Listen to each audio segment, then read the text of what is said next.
tövhid deyildiği zaman insanın yalnız ibadət etdikdə, yalnız Allaha etdiyi ibadəti yönətmək nəzərdə tutulur. Necə? Məsələn, bəzi insanlar görürsünüz ki, qəbirlərə gedir, qəbirlərdə qurban kəsir. Qurban kəsmək nədir? İbadətdir. Amma fikir verirsiniz, o ibadəti Allaha yox, qəbirdəki qəbir sahibinə yönəldir. Və bunun kimi digər misallar var. Məsələn, ruzi verən kimdir? Allah-u Teala. Və baxırsınız ki, insan ruzini gedir, qəbir sahibindən istəyir. Və baxırsınız ki, evlad verən kimdir? Allah-u Teala'dır. Və baxırsınız ki, insan gedir qəbirə və qəbirdə yatan ölü insandan, özünə belə köməyi çata bilməyən bir insandan baxırsınız ki, kömək istəyir və deyir ki, ey bu qəbrin sahibi, sən mənə evlad ver. Bu nədir? Allaha aid olan bir şeyi Allahdan başqasına yönəltdi və həmənki şəxs Allaha şirk qoşmuş sayılır.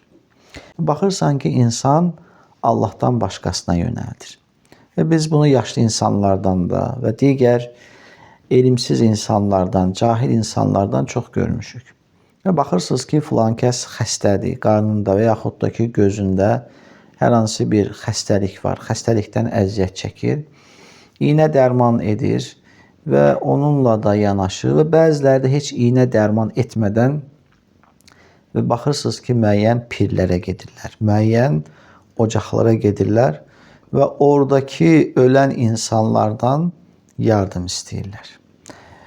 Və deyir ki, ey bu qəbirdə yatan insan, ey filan kəs, ey filan baba və yaxud da ki, adlar çəkirlər, ya Ətağa və yaxud da Abdülqadir Qeylani və bunun kimi bəzi adlar çəkərək nə edirlər?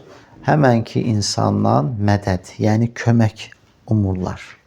Və deyirlər ki, mənə kamil şəfa ver, mənim bu gözümdəki ağrını götür. Və bəzən də elə olur ki, o qəbir sahibinin qəbrindən, o torpaqdan biraz torpağı götürüb gözlərinə sürtürlər və inanırlar ki, həqiqətən o qəbirdə yatan insan onun gözünü sağaltmağa qadirdir. Və buna, bu əmələ şirk deyilir. Və bu, Allahın ən sevmədiyi və bağışlamadığı bir əməldir.